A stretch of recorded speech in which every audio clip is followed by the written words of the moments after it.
So today we'll be talking about the future of mobile engagement, how businesses are going to connect with consumers over their mobile devices. So let's start off by going over the agenda. We're going to begin by defining what we see as the mobile engagement crisis. So how businesses are struggling to connect to consumers through their mobile applications. We'll then turn to talking about chat apps. These are some of the most successful applications out there right now, and they provide immense opportunities for businesses to engage with customers over mobile. After that, we'll switch to talking about chatbots and how they can solve some of the problems which we identify at the beginning of the presentation surrounding mobile applications. And then finally, we'll discuss the future of mobile engagement, how we see businesses or how we believe businesses are going to connect to consumers in the future over their devices. So let's start off by defining the mobile engagement crisis. So companies use mobile applications to achieve a wide variety of business goals, to build customer loyalty, to drive brand awareness, to enable sales, and increasingly to foster mobile commerce transactions. Marketing and IT professionals agree apps are either very or extremely important to their engagement strategies over mobile devices. And that's because 90% of users' time today on mobile is now spent within applications. So that means users are spending very little time surfing the mobile web. In turn, app downloads have grown at a tremendous rate, exponentially over the past few years. But at the same time as app downloads are growing, users are becoming much more discriminate about which apps they engage with. So the average number of apps used per person per month has remained relatively flat over the past few years. Not only that, but most users spend about 50% of their time in only their favorite app. That leaves precious little time for the vast majority of companies to engage with users through their mobile applications. That's in part because companies are doing a really terrible job of building highly engaged user bases. So the average app loses about 70% of its daily active users after only one day, and basically its entire user base within a few months. So that's why out of the 1.5 million apps in the Google Play Store, only a few thousand sustain really meaningful traffic. One of the main reasons why engagement is so low is because companies are notoriously bad at getting users hooked on push notifications. So over half of those surveyed by Localytics found push notifications to be an annoying distraction rather than a helpful reminder to re-engage with an application. And that's not surprising given that 35% of push notifications are generic blasts to all users. They really lack any relevancy to individuals. In addition, the overcrowded nature of app marketplaces has made acquiring loyal users increasingly expensive. So this chart shows some data from Fixu. They define a loyal user as one who engages with an app for only 3 or more sessions. So costs have risen dramatically to acquire these users because most app stores are completely oversaturated. And that makes it really difficult to gain visibility without spending exorbitant amounts of money on marketing. So this is something which we talk about in our recent report on app install ads, how businesses can advertise their ads on different platforms such as social sites. So definitely check that report out. So finally, while app stores are growing increasingly crowded and costs for acquiring users continue to rise, we've seen an overwhelming concentration in the number of downloads and revenue generated through applications among the top 1% of publishers. So 70% of all app downloads in the iOS App Store in Q1 2016 came from these top properties.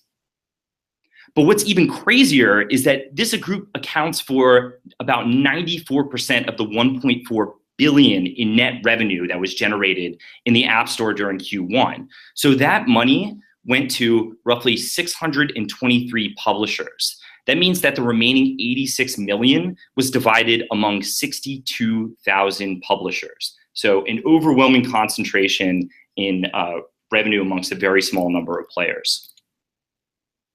So just to summarize, we've explained how that apps are the main way users interact with businesses within the mobile ecosystem. But at the same time, it's becoming increasingly difficult for companies to market their apps in an overcrowded app store, to engage increasingly fickle users, and finally, to monetize their services. So most every app has struggled with these problems, except for one category, which we'll jump to talking about next, and that's the chat app.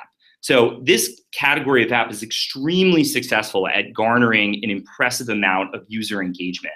And that's why messaging platforms hold really great promise as platforms for facilitating interactions between businesses and consumers in the future. So let's just go back to this slide, which we showed earlier in the presentation. We know that about 90% of users' time on mobile is spent within applications. But what type of applications are they spending large amounts of time in? Well, social applications account for about 31% of that time. So that's apps like Facebook and increasingly messaging apps like WeChat, Messenger, Line, etc. So in fact, chat apps represent some of the most used apps in the world, and they drive a very high number of user sessions. Chat as a central feature is extremely sticky and good at driving mobile engagement. So messaging apps are opened about 9 times a day on average. So that's nearly 5 times the open rate of the average app. And that's not surprising given that users spend about 10% of their time on mobile devices in messaging apps. So that's beginning to rival the amount of time they spend on social networks like Facebook, and it's about twice the amount of time that they spend watching videos on YouTube.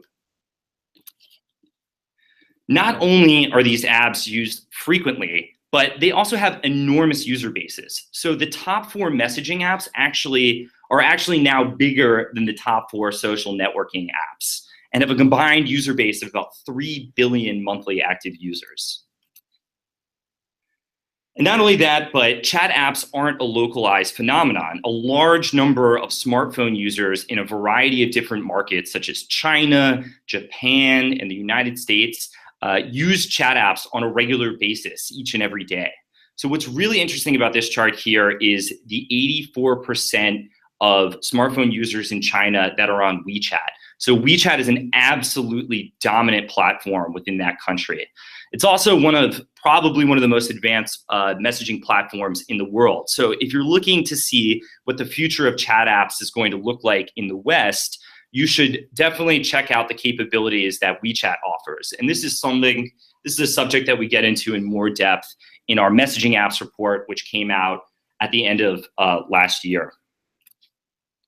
So why are chat apps such a global phenomenon? It's really because chat is at the heart of the mobile experience. It's one of those universally common activities that we perform on our smartphones each and every day. And that drives very high levels of engagement and keeps users coming back to these platforms again and again. So messaging apps have realized how much engagement they're driving. And so they've decided to build entire ecosystems around those interactions. So most messaging apps have a wide range of capabilities. Users can make calls on these platforms, they can play games, increasingly they can make e-commerce purchases, they can hail taxis, and on some of the most advanced platforms in the world, like your WeChat, your Kakao Talks, and your Lines, users are even paying utilities bills on messaging apps or booking doctor's appointments. And what's really important about this for businesses is that all of these capabilities equal opportunities for companies to engage with users on mobile. So how specifically can businesses leverage chat apps to connect with consumers? Let's talk about that next. It's primarily through a new technology called chatbots. So this is a new tech that really has the potential to revolutionize the mobile interface going forward. So what are chatbots? These are programs that are powered by increasingly advanced artificial intelligence. They're text-based and they provide services that complete relatively basic tasks for users through a chat interface on messaging apps. And most importantly, they're multifunctional. So there's a chatbot available for a wide variety of different types of interactions. So let's go through some examples. First and foremost, there are e-commerce bots. These help you purchase goods and pay for services. So just to give you an example, this is a Spring bot. This bot connects a number of merchandisers with users over Facebook's messaging app. And what I can do with this bot is I can ask it to show me a variety of different apparel items based on some different filters, such as show me some shoes within a certain range, or in a certain color, or among a certain brand. And what I can do with this in this interaction is I can not only search for products, but I can also pay for them and then have this bot ship the product to my home. So there's a clear case for bots to be used in these types of commercial interactions.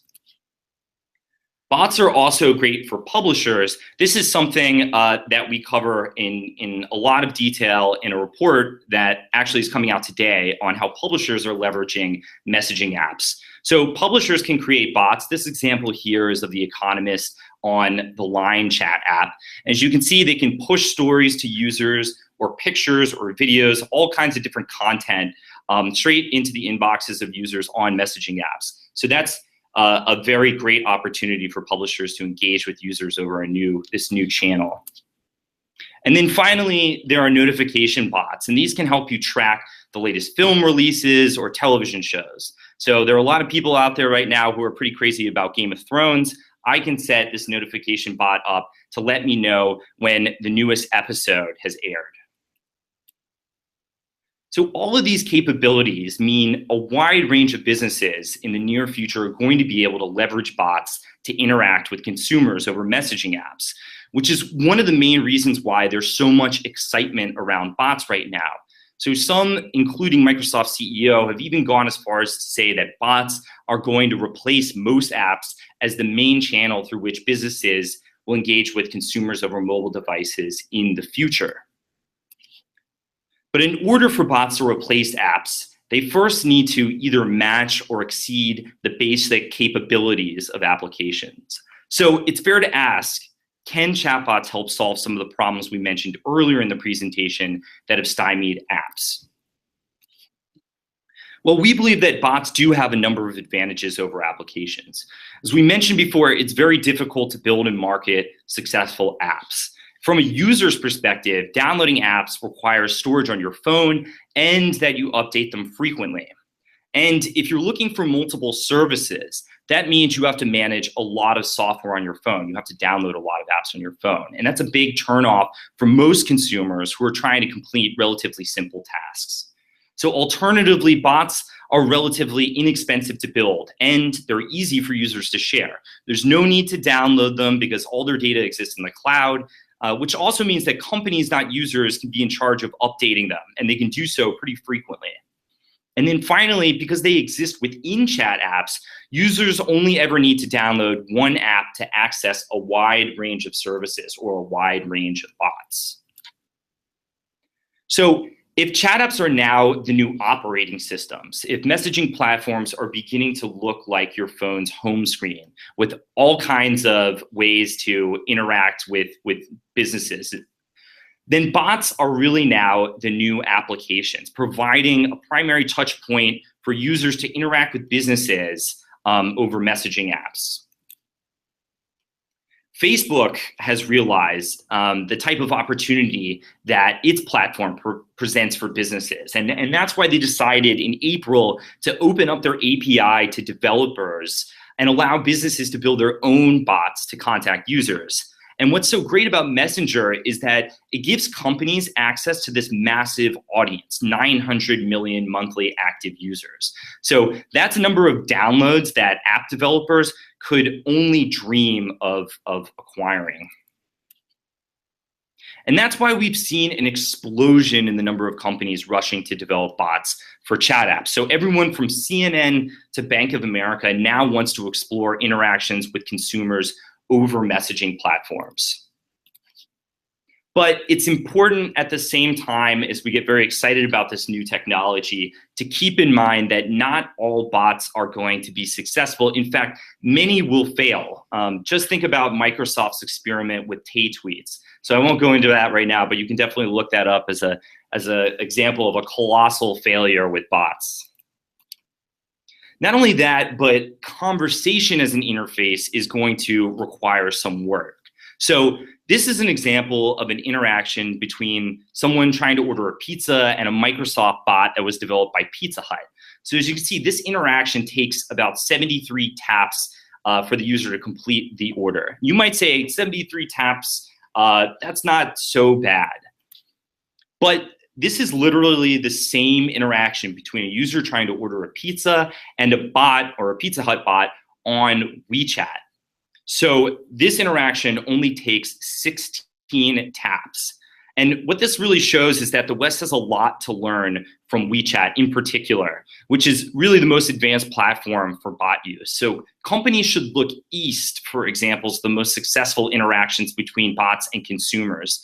The interfaces that we use today with bots are probably not going to be the ones we use in the future. These platforms provide a great example of the direction we're headed. So moving forward, how will chatbots transform the mobile ecosystem? The many million-dollar question or billion-dollar question is whether bots and conversational interfaces really do represent a major point of disruption or more of an evolution in the interface paradigm. So are bots going to replace apps or coexist with apps? So we believe that bots do provide some major advantages. So they're going to first and foremost help widen the mobile marketing funnel for businesses looking to connect with consumers on their devices. So if I'm a casual user of your service, I'm going to be much more likely to engage with one of your bots than I am with one of your apps. So let me just give you an example. I am a casual baseball fan. I'll typically go to 1 to 2 games per year. That means I'm going to be much more likely to want to engage with your bot over a messaging app that I already have installed on my phone in that type of lightweight interaction that's going to be quick and easy rather than download your application. So the people who are going to want to download your application are going to be the much more your high value users who are going to engage with your service, your business frequently. So those users go to multiple baseball games each year, who want to be served up promotions, who want to check out the latest stats on their team. So that's the user that applications will want to go after, but bots will target the vast majority of people who are going to be lightweight users of your service. Beyond that, chat is also a really convenient customer service channel. So a majority of respondents in this recent survey by Ovum noted they believed having their problems resolved over chat would be easier than speaking with a representative. But what's most interesting about this survey is that 45% of respondents said they would prefer to chat with a customer service representative because it would save them the hassle of having to use a separate service or app. So again, bots and chat apps are going to help us get around the problem of users not wanting to download more apps, this app overload problem. So what about applications, though? As we mentioned before, businesses have struggled to use apps as a way to engage with audiences on mobile. Are bots going to help replace applications? Well, while the market will continue to grow, the market for app installs is going to continue to grow over the forecast period, we expect to see slower growth in both app install volumes and direct revenue. And that's because, as we mentioned before, the app market is beginning to mature. Consumers are getting much more selective about which products they use. So this isn't terribly surprising. But what that means for app publishers is that rather than casting a wide net to try and attract and engage users, marketers should focus on acquiring more high-value users. So these users only represent about 17% of the average app's user base.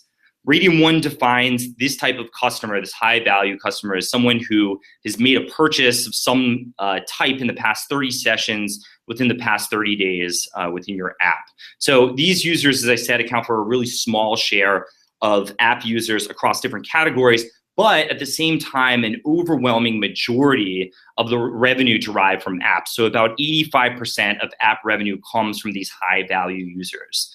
So this is the group that applications are really going to target because they provide a much richer experience for those users who are going to want to interact with your business pretty frequently.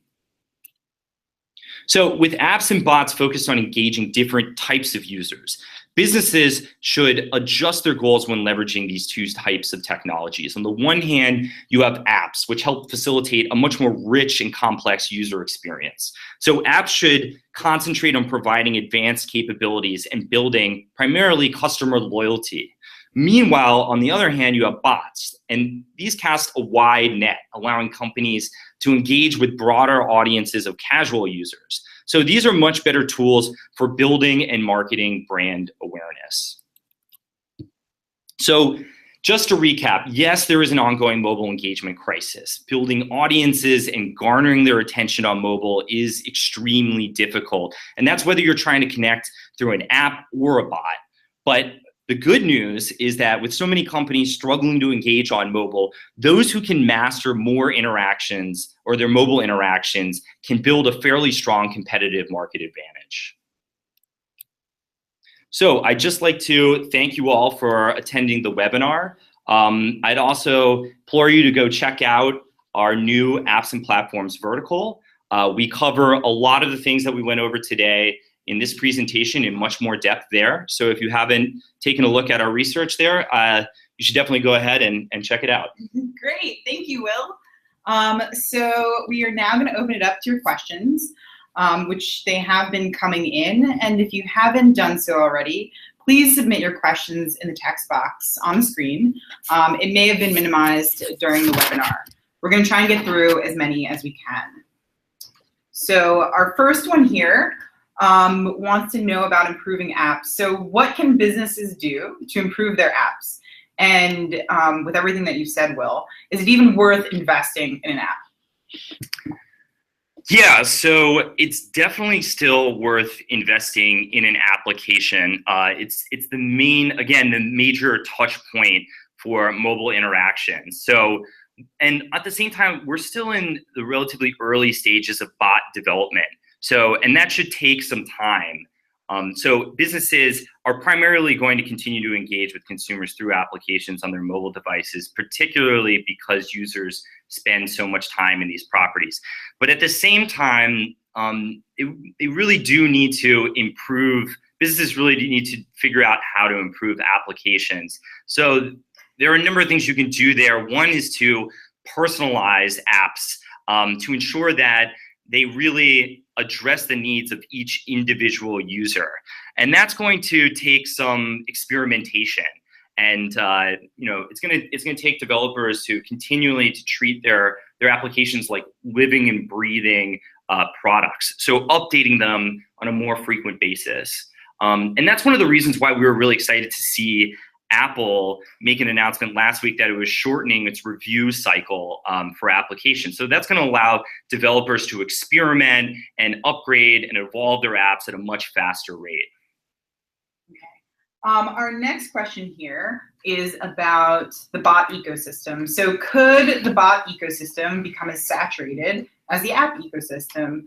How will chatbot developers stand out if bot stores become as overcrowded?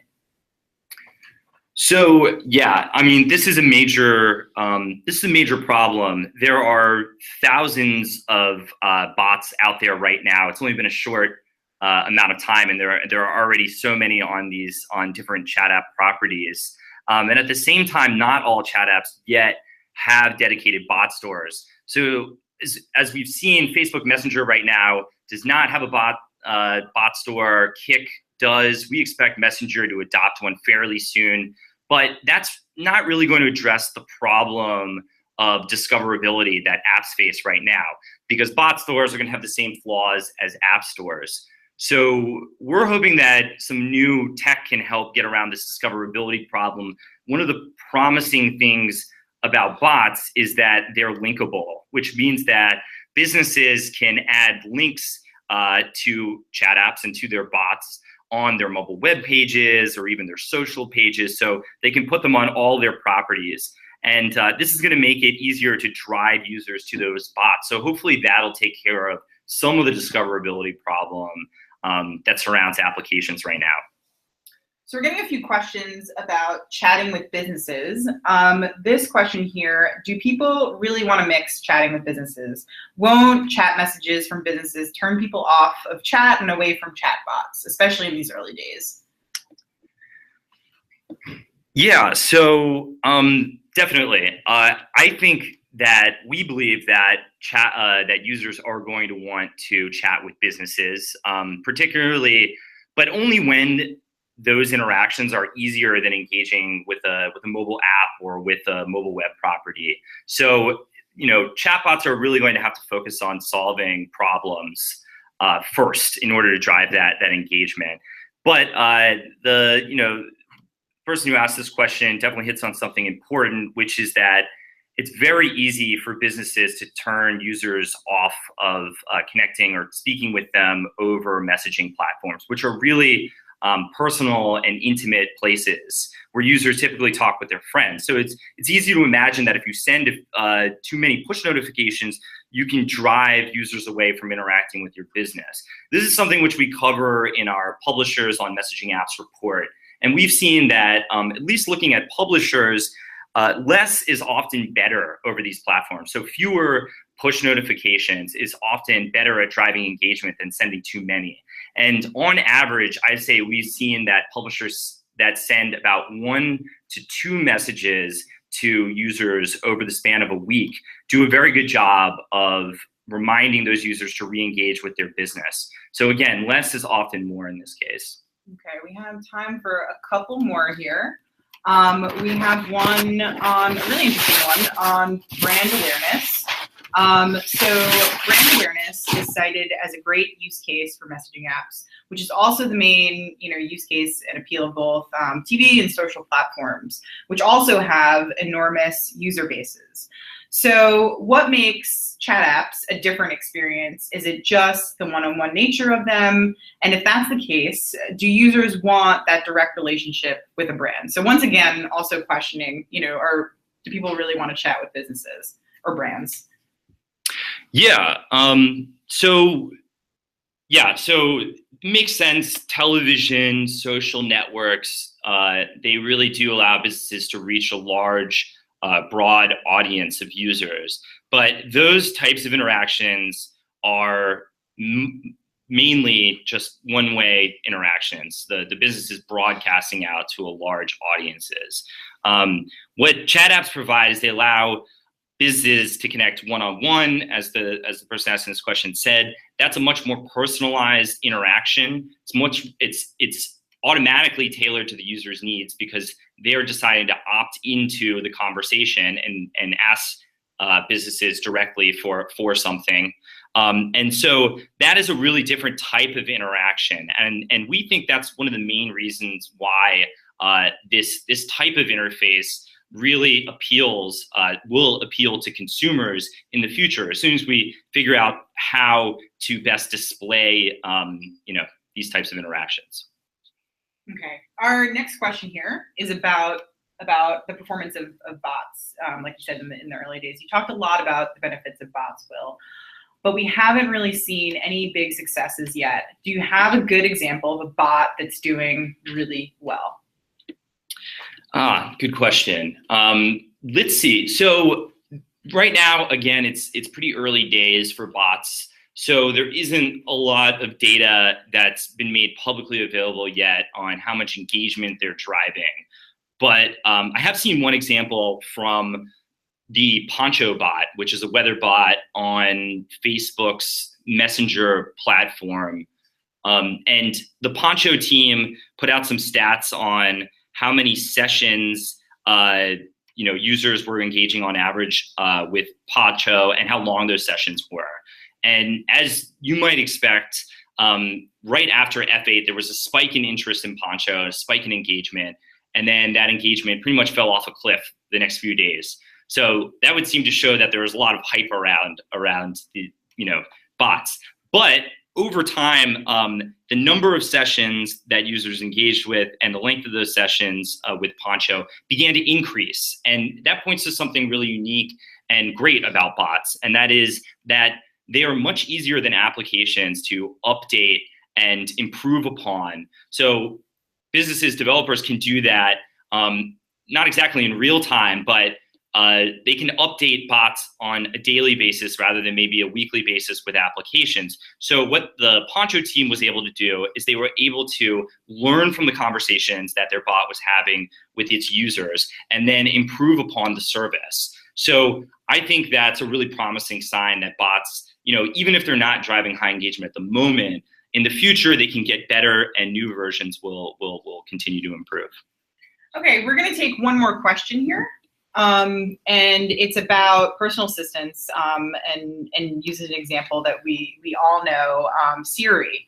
So do we know how personal assistants like Siri are affected by the introduction of such bots?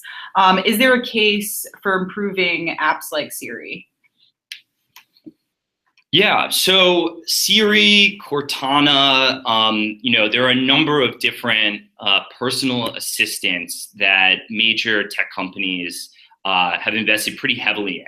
And these are extremely promising apps, I would say, even more promising perhaps than chatbots, because they rely on increasingly powerful artificial intelligence, natural learning processes.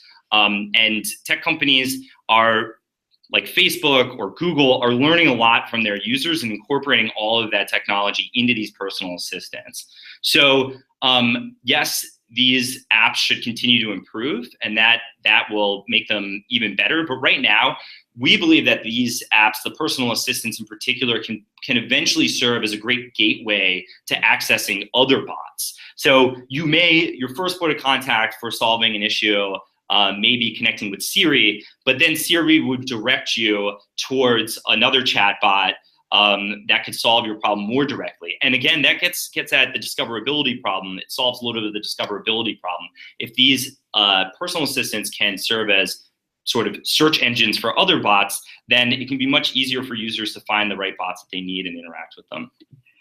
Excellent. Thank you, Will. And thank you everyone for joining us today and all of the great questions we received.